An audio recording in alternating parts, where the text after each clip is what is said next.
بسم اللہ الرحمن الرحیم۔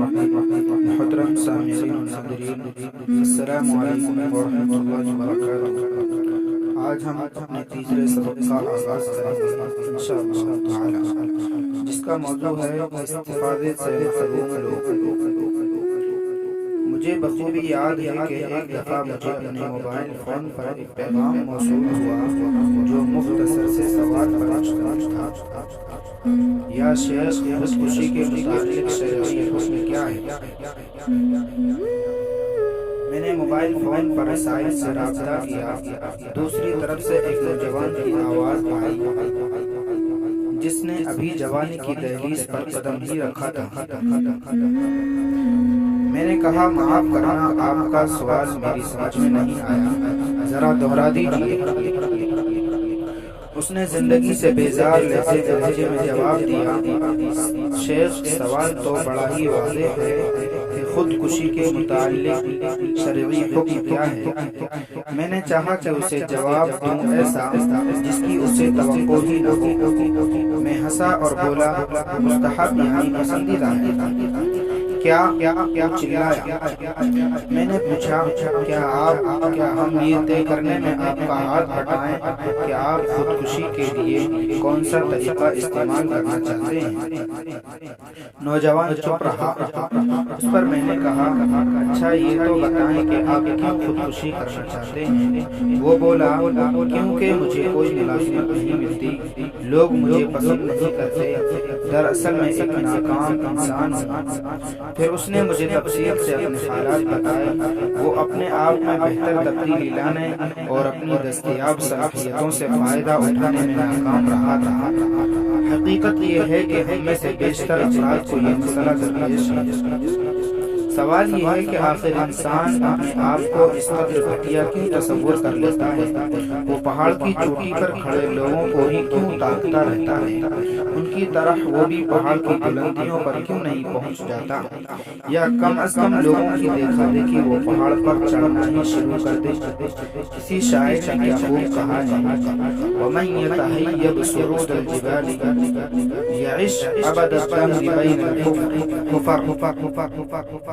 جو کوہ پیمائی سے گھبراتا رہتا ہے وہ ہمیشہ گڑھوں میں زندگی بسر کرتا ہے۔ کیا آپ جانتے ہیں کہ کون آدمی اس کتاب سے یا ان سوروں پر لکھی گئی کسی بھی کتاب سے کبھی استفادہ نہیں کر سکتا؟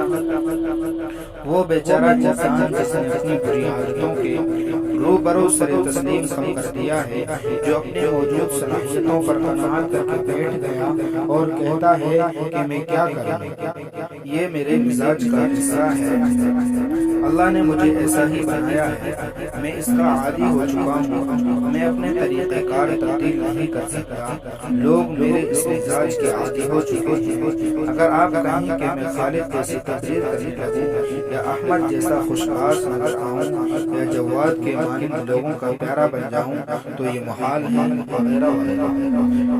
ایک دن میں ایک مجلس میں حاضر تھا، میرے ساتھ ایک خاص عمر رشیدہ بزرگ تھے۔ مجلس میں بیٹھے تقریباً سب افراد عوام کے طبقے سے تعلق رکھتے تھے اور معمولی صلاحیتوں کے مالک تھے۔ وہ بزرگ آس پاس بیٹھے لوگوں سے خوش گپوں میں مصروف تھے۔ وہ مجلس کے دیگر افراد میں صرف اپنی بڑی عمر کی وجہ سے نمایاں تھے، اس کے علاوہ ان میں کوئی خاص بات یا غیر معمولی صلاحیت نہیں تھی۔ میں نے وہاں ایک مختصر سی تقریر کی جس میں شیخ عبدالعزیز بن باز کے ایک فتوے کا ذکر کیا۔ جب میں اپنی بات کر چکا تو بڑے میاں فخریہ لہجے میں مجھ سے مخاطب ہوئے۔ میں اور ابن باز جماعت تھے۔ آج سے 40 سال قبل ہم مسجد میں شیخ محمد بن ابراہیم کے پاس اکٹھے پڑھا کرتے تھے۔ میں نے حیران ہو کر ان کی طرف دیکھنے لگا۔ یہ خبر سنا کر مارے خوشی کے ان کے چہرے کی دھاریاں دمک رہی تھیں۔ وہ اس بات پر بے حد مسرور تھے کہ انہیں کسی زمانے میں ایک کامیاب انسان کی صحبت حاصل رہی ہے، جبکہ میں دل ہی دل میں انہیں ملامت کر رہا تھا۔ اے لاچار آدمی، تم بھی ابن باز کی طرح کامیاب کیوں نہ ہو سکے؟ تمہیں تو راستے کا بھی علم تھا، پھر تم نے اپنا سفر جاری کیوں نہ رکھا؟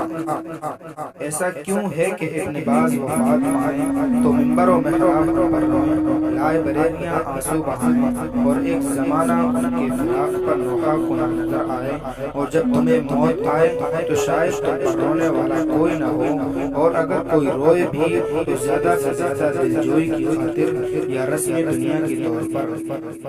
ہم میں سے ہر ایک کبھی نہ کبھی یہ ضرور کہتا ہے کہ میں فلاں بڑے آدمی کو جانتا ہوں، یا میں فلاں کا ہم جماعت رہا ہوں، یا فلاں کے ساتھ میری مجلسیں جمع رہی تھیں۔ ان باتوں پر ناز نہیں کرنا چاہیے۔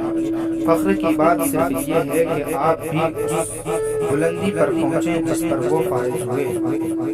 ہم میں سے ہر ایک کو بہادر بننا اور آج ہی سے یہ عزم کرنا ہوگا کہ وہ اپنی صلاحیتوں سے جن کے کارآمد ہونے پر اطمینان ہے اپنی زندگی میں فائدہ اٹھائے گا اور ایک کامیاب انسان بننے کی کوشش کرے گا۔ اس لیے تو شروعی چھوڑ کر اپنے چہرے پر مسکراہٹ سجائیں، افسردگی کو خیر باد کہہ کر حشاش بشاش اور خوش باش نظر آئیں، کنجوسی چھوڑ کر کشادہ دلی اپنائیں، اپنے غصے پر قابو پائیں اور اسے خوشگواری اور ٹھہراؤ میں اپنے ڈالیں، مصائب کے گپت اندھیروں میں خوشی کی کرنیں تلاش کریں، اپنے آپ کو ایمان و یقین اور اعتماد کے ہتھیاروں سے لیس کریں، اپنی زندگی میں دلچسپی لیں، اسے لطف اٹھائیں۔ زندگی کے دن تھوڑے ہیں، انہیں بے جا غم اور بے مصب پریشانیوں میں ضائع نہ کریں۔ رہا یہ سوال کہ سب کیوں کر ممکن ہے، تو یہ کتاب میں نے اسی سوال کے جواب میں لکھی ہے۔ میرے ساتھ رہیے، ہم انشاءاللہ جلد پہنچ جائیں گے۔ حاصل یہ ہے بہادر وہ ہے جو پختہ عزم کے ساتھ اپنی صلاحیتوں کو ترقی دیتا رہے اور ان سے بھرپور فائدہ اٹھاتا رہے۔ السلام علیکم ورحمۃ اللہ وبرکاتہ۔